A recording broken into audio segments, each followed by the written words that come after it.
საქართველოში მოსახლეობის აღწერისთვის ემზადებიან საველე სამუშაოები თბილისის ადმინისტრაციულ საზღვრებში ჩატარდება, რისთვისაც 800 რეგისტრატორია გამოყოფილი. დაგეგმილია სპეციალური კითხვარის შევსება, შედეგად მიღებულ მონაცემებს კი სტატისტიკის დეპარტამენტს გაუგზავნიან. ქვეყანაში მცხოვრები მოქალაქეების ზუსტი რიცხვი 2 წლის შემდეგ გახდება ცნობილი.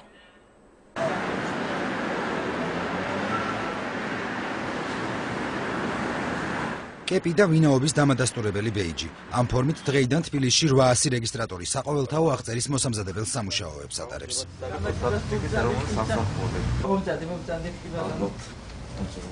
თბილისის ადმინისტრაციულ საზღვრებში შემავალ ყველა დასახლებულ პუნქტში სპეციალურად მომზადებული რეგისტრატორები მოსახლეობას რამდენიმე კითხვას დაუსვავენ.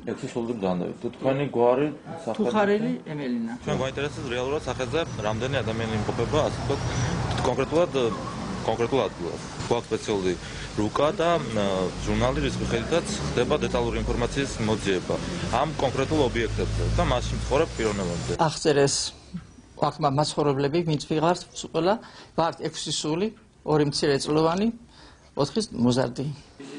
სტატისტიკის დეპარტამენტის ხელმძღვანელის თქმით, იმისთვის რომ აღწერის დროს შეცდომა არ იქნეს დაშვებული, მოქალაქეების მონაცემები როგორც იურიდიული, ასევე ფაქტობრივი საცხოვრებელი მისამართის მიხედვით საერთო ბაზაში შევა. ცდომილების თავიდან აცილების მიზნით კი გამოირიცხება პირადი ნომრის მიხედვით.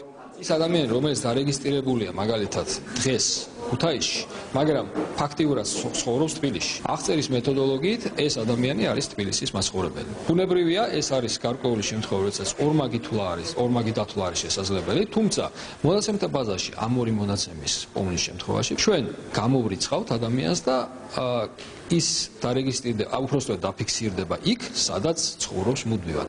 საქსტატის ოფიციალური მონაცემებით 2002 წელში საქართველოში ჩატარებული ბოლო საყოველთაო აღწერის მიხედვით მოსახლეობა 4,371,535 ადამიანს შეადგენდა. მიმდინარე წლის 1 იანვრის მონაცემებით კი 4,493,000-ია.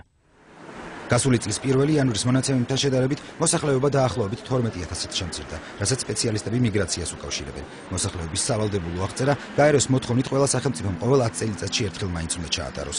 სპეციალისტების თქმით, საქართველოს მისვალდებულება ფინანსური პრობლემების გამო ვერ შეასრულა.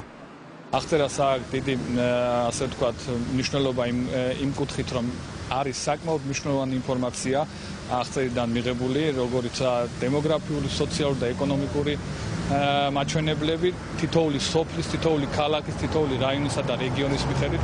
ოჯახების ძიების დადგენა 2014 წლის მაისისთვის დასრულდება. მოსამზადებელი სამუშაოების დასრულების შემდეგ მოსახლეობის საყოველთაო აღწერა 2014 წლის ნოემბერში ჩატარდება, რაშიც 15,000 რეგისტრატორი მიიღებს მონაწილეობას და მოსახლეობას სპეციალური კითხვარის მეშვეობით გამოკითხავს ინდივიდუალურად.